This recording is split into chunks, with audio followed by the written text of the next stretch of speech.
গেঞ্জির ফোহাইডও নাই, ফোহাইড করছেও নাই, আমার কোনো চিন্তাই নাই। তুই যে পরিচিত কি ওরা পাইতাম, করছোটা লইয়া চলতাম। এই তো ভাই মামার জায়গা। আসসালামু আলাইকুম মামা। ওয়ালাইকুম সালাম। বাইক নাইছো? ও মামা, ঈদ গুনাস কো, ঈদ গুনাস দে।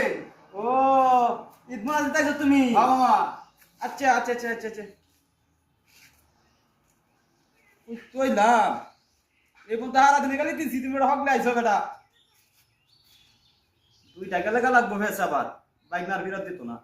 এই বাবা বাবা না না তুমি কিছু কিনো কাজ মামা এটা তো 2 টিকে লুট, 2 টিকে লুটে চল আছে। 2 টাকা দিছি বেটা। 2 টিকে তো বেটা বাতাসও কিনে খাওয়া যেত না। বাইক মেরা আলাপ আমরা আমল আমরা বাপ মা চাইরা না আড়া না 1 টাকা দিছে। এটা দিয়ে আমরা কত কিছু কেনাকাটা করছি বেটা। যুগ কি ভাই গেছে? মামা আমনে 2 টি আমনে নেওয়াই, আমার টিয়া দরকার নাই মামা নেওয়াই। তাও ভানা 2 টাকা নিত না।